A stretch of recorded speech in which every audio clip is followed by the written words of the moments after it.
یار یہ crypto currency نے ہم سے نا لوگ سر پہ مسلط ہو کے کہتے ہیں اس کو جائز قرار دو، اور سر پہ مسلط ہو کے کہتے ہیں حرام قرار دو. جس کا جو نظریہ ہے نا وہ مفتیوں کے کندھوں پہ رکھ کے بندوق چلاتا ہے. میں نے پہلے بڑے بڑے ماہرین جو کرپٹو کرنسی کے ماہرین تھے ان سے تحقیقات کی، بہت ریسرچ کی جو میرے بس میں تھی. اس کے بعد میں نے فتویٰ دیا کہ یہ جائز ہے. پھر ایک اور سائے یورپ سے، انہوں نے بڑی لمبی بحث ہوئی ہماری ان کے ساتھ. انہوں نے کہا آپ نے کیسے کہہ دیا کہ یہ جائز ہے؟ انہوں نے کچھ فالٹ بتائے جو بڑے جینین تھے. تو میں نے کہا میں تو بھائی اپنی جو ہماری ٹوٹی پھوٹی ریسرچ کے مطابق ہم نے بات کی تھی، تو میں نے پھر یہ نہیں کہا کہ ناجائز ہے. میں نے اس جائز والے فتوے سے رجوع کیا. کیا کیا؟ رجوع میں نے یہ کہا کہ بھائی میں نے جو کہا تھا جائز ہے، اب میں نہ یہ کہتا ہوں کہ جائز ہے نہ یہ کہتا ہوں کہ ناجائز ہے. وجہ اس کی ہے یہ مولویوں کا اختلاف نہیں ہے، یہ کرپٹو کرنسی کے ماہرین کا اختلاف ہے. نہیں آئی میرا خیال ہے بات؟ دیکھو ایک مرغی یہاں پڑی ہوئی ہے، بوٹیاں اس کی بنی ہوئی ہیں. آپ مجھ سے آگے پوچھتے یہ مرغی حلال ہے کہ حرام؟ میں کہتا ہوں بھائی ہاتھ سے ذبح کی ہے تو حلال ہے، ہاتھ سے ذبح نہیں کی ہے تو حلال نہیں ہے. آپ کہتے ہو اب ہمیں کیا پتا ہاتھ سے ذبح کی ہے کہ نہیں کی؟ میں کہتا ہوں میں تحقیق کر کے بتاتا ہوں. میں نے 4 آدمی بلائے، چلے لگے ہوئے، 4 مہینے لگے ہوئے. میں نے کہا ہاتھ سے ذبح کی ہے؟ وہ کہہ رہے ہیں ہاتھ سے ذبح کی ہے. میں نے فتویٰ دے دیا حلال. 8 آدمی آئے، انہوں نے بولا بھائی جھوٹ بول رہے ہیں، ہاتھ سے ذبح نہیں کی ہے، مشین سے جھٹکے دے کے گلا گھونٹ کے مارا ہے. تو میں کیا کہوں گا بھائی؟ وہ بھی 4 مہینے لگا کے آئے ہوئے ہیں، وہ 8 مہینے والے کیا کہہ رہے ہیں؟ تو میں کنفیوز ہوں گا کہ نہیں ہوں گا؟ اب لوگ کہتے ہیں مولانا لوگ تحقیق نہیں. بھائی ہم جن سے تحقیق کر رہے ہیں وہ کنفیوز ہیں، وہ کہہ رہے ہیں کہ یہ گڑبڑ ہے اس کے اندر. تو اب میں بولوں گا بھائی میں اگر یہ ہاتھ سے ذبح کی ہے تو حلال ہے، ہاتھ سے ذبح نہیں کی ہے تو حلال نہیں ہے. اب کی ہے کہ نہیں کی، تمہیں جس پر اعتماد ہے تم اس کی رائے پر عمل کرو، یہی کہیں گے نا. تو یہ جو کرپٹو کرنسی کے ماہرین ہیں ان کی باتوں میں ہمیں بہت تضاد لگتا ہے. اور پھر ان میں مسئلہ یہ ہے کہ جس کا کرپٹو کرنسی کا اپنا بزنس ہے وہ ہمارے سر پہ سوار ہو کے بولتا ہے اس کو حلال قرار دو کسی بھی طریقے سے، اور جس کا اپنا بزنس نہیں ہے وہ کہتے ہیں کیسے حلال قرار دے رہے ہو آپ. اور الزام یہ مفتیوں پہ لگاتے ہیں. کمنٹس میں الزام کیا لگاتے ہیں؟ دیکھنا جب یہ مفتی لوگ خود کرپٹو کا کاروبار کریں گے تو حلال ہو جائے گا. حالانکہ یہ ہم نہیں کر رہے، یا انجینئر جو ہے نا اس کے جو ماہرین ہیں، جس کا بزنس ہے اس کی نظر میں یہ حلال ہے، جس کا بزنس نہیں ہے اس کی نظر میں کیا یہ حرام ہے. تو اس لیے ہم کنفیوز ہیں اس میں، اس لیے ہم توقف اختیار کرتے ہیں، خاموشی اختیار کرتے ہیں. تو نبی صلی اللہ علیہ وسلم نے فرمایا حلال بھی واضح حرام بھی واضح، کچھ چیزیں مشتبہ ہیں تو احتیاط کیا ہے؟ مشتبہات کو چھوڑ دیا جائے. اس لیے کوئی کرپٹو کا کاروبار کر رہا ہے تو میں اس پہ بھی حرام کا فتویٰ نہیں لگاتا، لیکن اس کو مشورہ بھی نہیں دیتا ہوں کہ آپ یہ کاروبار کرو. کل حرام کا ہمیں اطمینان ہو گیا حرام ہے، پھر ہم بولیں گے حرام، تو اگلا بولے گا میں نے پورا بحریہ ٹاؤن خرید لیا ہے اور اب تم لوگ اب کیا بول رہے ہو؟ تو ہمیں ہی آپ لوگ پھر برا بھلا کہو گے. اس لیے بھائی جہنم میں جانا ہے تو اپنی ذمہ داری پہ جاؤ، جنت میں جانا ہے تو اپنی ذمہ داری پہ. لیکن ماہرین ہی بہت زیادہ اس میں اختلاف کر رہے ہیں. اور حضرت مفتی تقی عثمانی صاحب تو بہت ایکسپرٹ ہیں ان امور کے، وہ بھی اس کو جائز نہیں کہتے. میرا خیال ہے وہ بھی توقف کرتے ہیں. ناجائز بھی شاید صاف لفظوں میں انہوں نے نہیں کہا، لیکن وہ بھی منع کرتے ہیں. ویسے بھی یہ نیچرل نہیں ہے. کرنسی برائے کرنسی تو کوئی چیز نہیں ہوتی میرے بھائی. کرنسی سے چیزیں مقصد ہوتی ہیں. کرنسی ہی آپ مقصد بنا کے اسی کو ایسٹ بنا کے اسی سے کھیلنا شروع کر دو، اس کے معیشت پہ بہرحال بہت برے اثرات پڑتے ہیں. اور میں نے کرپٹو کرنسی کے ہلے ہوئے دیکھے ہیں، کرپٹو کرنسی کے ہلے ہوئے دیکھے ہیں، جو اس کے فضائل بتا بتا کے نا کرپٹو میں اتنا پیسہ لگا دیا، جب وہ نیچے آئی ہے تو وہ ہل گئے. آپ کو پتا ہے ہلاوا کسے کہتے ہیں؟ ایک ہوتا ہے پورا پاگل اور ایک ہوتا ہے ہلاوا. ایک صاحب ایک دعوت میں آئے، عجیب عجیب باتیں کر رہے. پاگل بھی نہیں لگ رہا مجھے کیونکہ بڑے اسمارٹ ہینڈسم ٹھیک ٹھاک فٹ فاٹ بالکل. پاگل تو عجیب سے پھٹے ہوئے کپڑے ہوتے ہیں. تو پھر وہ بار بار مجھے لگا کہ یار یہ پاگل تو نہیں ہے لیکن یہ ہے. انہوں نے کہا یہ ہلا ہوا ہے تھوڑا سا. کیا ہے؟ تھوڑا سا ہلا. میں نے کہا کیسے ہلا؟ کس نے ہلایا؟ اس نے کہا کرپٹو کرنسی نے ہلایا. اتنا پیسہ اس نے اس میں تھوک دیا تھا، اس کے بعد وہ دھڑام سے نیچے آئی ہے تو اوپر سے تھوڑا سا کیا ہو گیا.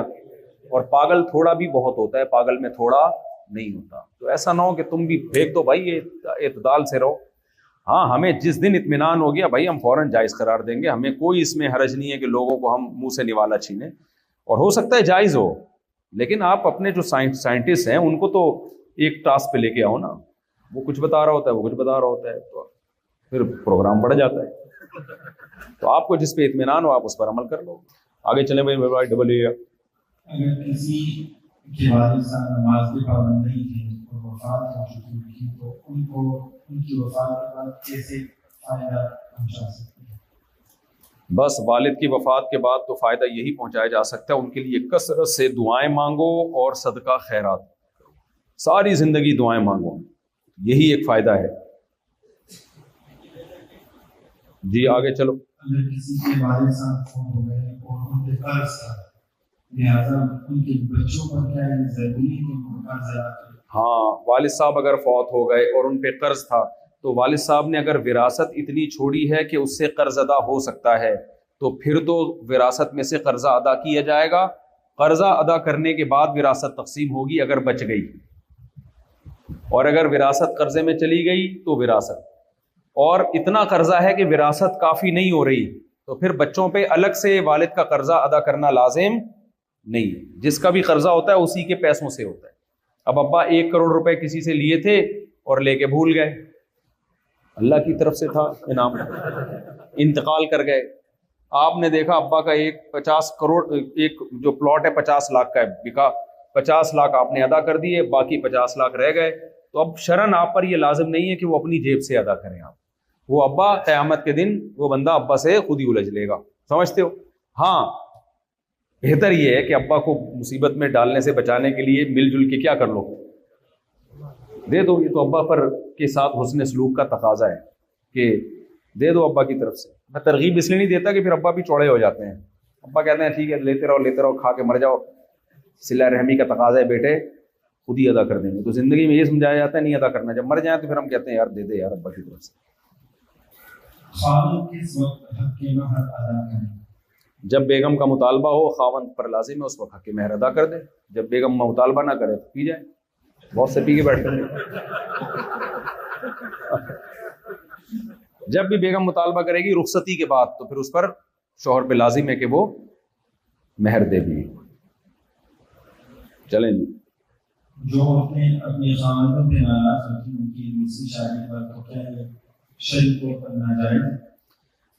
دیکھو جو عورت اپنے خاوند کی دوسری شادی پہ ناراض ہوتی ہے تو یہ عورت کی فطرت کا حصہ ہے، اس کی محبت کا تقاضا ہے، تو رکشے کے پیچھے لکھا ہے نا، بار بار بتاتا ہوں، تپڑ ہے تو پاس کر ورنہ برداشت کر، تمہارے اندر ہمت ہے تو بھائی تم جانو، تمہاری ہمت جانے، بیگم کا تو کام ہے روکنا، اس کی محبت ہے روکنا، تو اس کو ملامت نہیں کی جائے گی اس میں۔ ہاں شریعت کے حکم کو برا سمجھنا شروع کر دے تو پھر تو ایمان خطرے میں پڑ جائے گا، باقی طبعی تکلیف ہوتی ہے اس پہ وہ منع بھی کرتی ہے، یہ تو نیچرل ہے۔ آپ کی بیٹی پہ جب کوئی سوگن لے کر آئے گا آپ کو بھی داماد پہ غصہ آئے گا، یہاں بیٹھ کے ہی کر رہے ہوتے 4 شادیاں، جب تمہاری بیٹی پہ کوئی سوگن لائے گا تو تم بھی بولو گے واٹس گوئنگ آن، یہ کیا ہو رہا ہے؟ یہ نیچرل ہے بھائی۔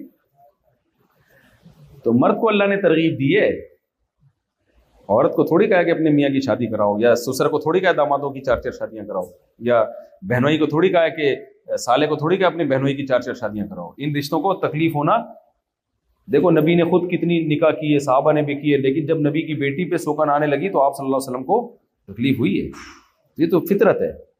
پھر آپ نے فرمایا کہ واللہ لا احلل حراما ولا احرم حلالا، اللہ کی قسم نہ میں اللہ کے حلال کو حرام کر رہا ہوں نہ حرام کو حلال، لیکن لا یجتمع بنت عدو اللہ و بنت نبی اللہ فی بیت واحد، اللہ کے دشمن کی بیٹی ابو جہل کی بیٹی اور نبی کی بیٹی ایک گھر میں جمع نہیں ہو سکتی، تو حضرت علی نے اسی لیے نہیں کی حضرت فاطمہ کی زندگی میں۔ تو مرد کو ترغیب ہے یہ سسرالی رشتوں کو نہیں ہے کہ آپ کے وہ کرائیں وہ بیٹھ کے شادیاں۔ چلو بھائی۔ میرے والد صاحب بہت کمزور بڑھاپے بیماری کی وجہ سے وضو کرنے میں دشواری نہیں ہوتی، ان کے کپڑے پیشاب کے قطروں سے ناپاک رہتے ہیں، کیا نماز چھوڑ سکتے ہیں؟ دیکھو والد صاحب بڑھاپے میں وضو نہیں کر سکتے، پیشاب کے قطروں سے کپڑے ناپاک رہتے ہیں، یہی تو والد کی خدمت ہے کہ آپ ان کے کپڑے پاک کریں، آپ ان کو استنجا کرائیں اور آپ ان کو وضو کرائیں۔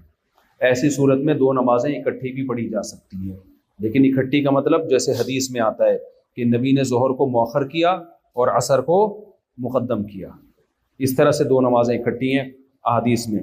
حضرت عبداللہ بن عباس نے اسی طرح کیا تھا. جابر بن زید عبداللہ بن عباس کے شاگرد ہیں, وہ یہی بتاتے ہیں کہ اس طرح اس کو ظہر. اب کیا کرنا ہے کہ شافعی وقت میں جو عصر کا وقت شروع ہوتا ہے نا, جیسے یہاں 4:52 پہ عصر کا وقت شروع ہو رہا تھا آج, یا 53 فرض کر لو 53 منٹ پہ, تو آپ نے کیا کیا, ابا کو 4:45 پہ آپ نے کیا کیا, ان کے کپڑے تبدیل کرا دیے. ٹھیک ہے نا, ایک نماز کے لیے الگ کپڑا رکھو ان کے لیے, اور ان کو وضو کرا دیا. وضو کر کے انہوں نے ظہر کی نماز پڑھی. جیسے ہی تھوڑی دیر میں 4:53 ہوئے, عصر کا وقت داخل ہو کے فوراً کیا پڑھا دی, عصر پڑھا دی.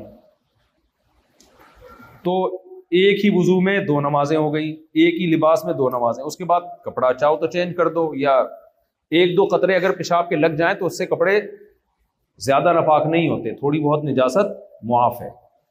پھر مغرب میں بھی ایسے ہی کرو, مغرب کے وقت کو لے جاؤ عشاء کے قریب.